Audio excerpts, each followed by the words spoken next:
dans la joie. Bonjour, j'espère que vous allez bien. Voilà, je suis là ce matin. Bon, je sais pas à quelle heure tu vois la vidéo, hein, mais je suis là pour vous proposer quelque chose. Je ne sais pas si ça va vous plaire. Je pense, c'est sûr que ça va plaire à certaines personnes, pas à tout le monde. Mais bon, j'ai décidé de vous raconter une petite histoire.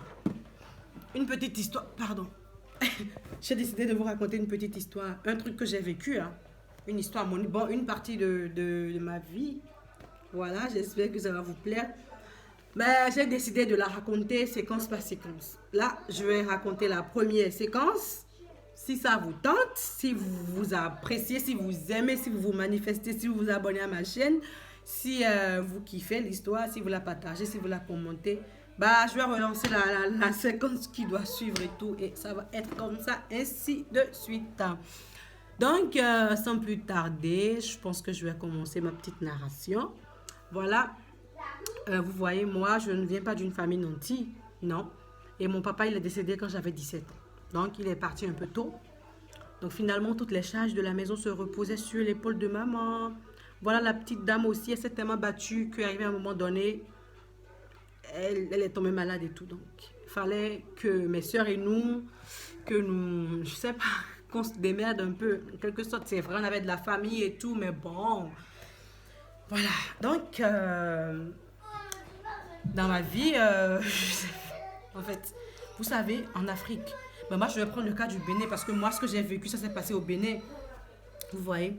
Donc dans ma jeunesse, j'ai eu tellement de connaissances, ouh là là là là, j'ai fréquenté tellement de personnes, filles comme garçons, et sincèrement, si je n'avais pas reçu une bonne éducation, si je n'avais pas la tête sur les épaules, j'ose pas vous dire ce qui serait passé, j'ose pas vous dire, je ferme cette page là, voilà. Bon, ben je dis, j'avais un ami, quand je dis un ami, c'est aussi quelqu'un de ma famille. Bon, il est de ma famille, voilà, il est beaucoup plus âgé que moi et tout. Un jour, il m'appelle, il me dit, écoute, j'ai un ami à qui j'ai parlé de toi et qui veut ton numéro et tout. Ben, il me dit, je donne ou pas? Je dis, bon, tu as ok, donne, voilà que tu as parlé de moi à la personne, je sais pas ce que tu as dit, c'est pas ce que tu as dit sur moi, mais donne le numéro et tout. Donc, il a donné le numéro. Après, je reçois un appel. La personne m'appelle, dit oui. Du coup, j'ai pas reconnu le. D'abord, je connaissais pas la personne. La personne me dit oui, j'ai reçu ton numéro chez tel, tel, tel, tel. J'ai dit d'accord, ok. Il dit j'aimerais vraiment te rencontrer et tout, si tu veux. J'ai dit, il n'y a pas de souci. Dans le temps, ben, c'était la belle vie. J'étais jeune et tout. J'étais pas aussi calé, posé, quoi. Ouais. Donc, j'ai pris rendez-vous. Et laissez-moi vous dire, hein, dans ce temps-là, je faisais tout, je m'arrangeais pour que tous mes rendez-vous, quand c'est avec des inconnus, que ça se passe en journée, pas le soir, non, pas en soirée, en journée. Donc, on s'était donné rendez-vous sur un mardi à 13h. Donc, ce mardi, ma mère, elle a fini de faire la cuisine, j'ai mangé. Je me suis bien habillée, sapée. Et puis, je dis à maman, je sors. Elle m'a dit, ok, ma fille, fais attention à toi. Je prends ma clé, la clé de ma voiture. Dans le temps, j'avais gagné une petite voiture, là. C'était un petit pot de yaourt que j'aimais bien. Donc, j'ai pris ma caisse. J'ai pris mon pot de yaourt. J'ai quitté la maison. Bah, je suis arrivée à l'adresse. J'ai passé un appel à la personne. Je lui ai dit, écoutez, je suis là. Je suis en bas.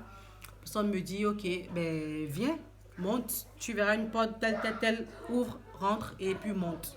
D'accord? Je suis descendue de ma voiture. Mais avant de descendre de la voiture, qu'est-ce que j'ai fait? J'ai fait ça. Seigneur, protège-moi. C'est ce que j'ai fait avant de quitter ma voiture. Je suis descendue de ma voiture. J'ai pris par la porte et tout. Je suis entrée juste après avoir ouvert la porte et tout. Je vois un agent de la sécurité qui était là. Il m'a demandé où est-ce que j'allais. J'ai dit j'allais au 3e étage. Il m'a dit ok, vous allez voir tel tel. J'ai dit oui, je vais voir tel tel. Je suis montée. Je prends les escaliers, je monte. Arrivé, bon, au fond d'un couloir, là, je trouve une porte. J'ouvre, j'entre dedans. Je vois 2 gorilles. Je dis d'abord, ça m'a fait un tic. Et ils m'ont demandé où est-ce que j'allais. J'ai dit, ouais, je vais voir tel monsieur et tout. Ils m'ont dit, il fallait qu'on me fouille. Je dis, attends, vous allez me fouiller pourquoi? Je ne cache rien sur moi. Ils m'ont dit, madame, c'est comme ça se passe ici. Je dis, non. À la rigueur, je vous laisse fouiller mon sac parce que tout ce que je peux cacher, je peux le mettre dans mon sac. Donc, fouillez mon sac, mais moi, ne me touche pas. Donc, ils ont fini de fouiller mon sac. J'ai juste levé la tête. J'ai vu qu'il y avait une caméra au-dessus de ma tête. Et j'étais curieuse, donc je me suis mise à faire un peu de bruit et tout. Non, ne me touchez pas. En faisant ça, je me suis mise à tourner et tout. Mais je voyais dans la salle, il y avait plein de caméras. Je me dis, attends, mais c'est quoi ce bordel? Mais c'est quoi, je vais où? C'est quoi, je vais à Money-Drop ou quoi? Pourquoi il y a tant de caméras? Pourquoi il y a tant d'agents de sécurité et tout? J'ai pas compris.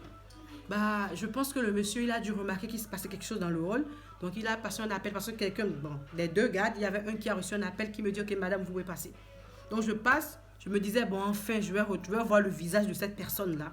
J'ouvre la porte, je sors, je tombe encore dans une autre pièce. Waouh, je dis, attends, mais c'est quoi? Ça va finir quand? Je tombe de pièce en pièce. J'ai ouvert, mais avant d'ouvrir, ben, j'étais sur le point d'ouvrir quand lui, il a ouvert, il me dit, oh, ma chérie, tu es arrivée, bonne arrivée, entre. Je dis, merci, je suis rentrée. Non, mais je vous dis pas, le bureau.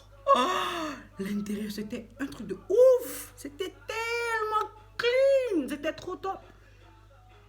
Mais j'avais peur quand même parce que je me suis dit, attends, déjà, tous ceux-là que j'ai traversés avant de venir atterrir ici, et puis un bureau comme ça et tout, mais c'était pas encore le compte, c'était pas encore la totale. Non, c'est même pas encore la totale. Écoutez, il m'a demandé, il m'a dit, assieds-toi, je me suis assise. Il m'a dit, tu prends encore un café? Je lui ai dit, non, je prends pas de café.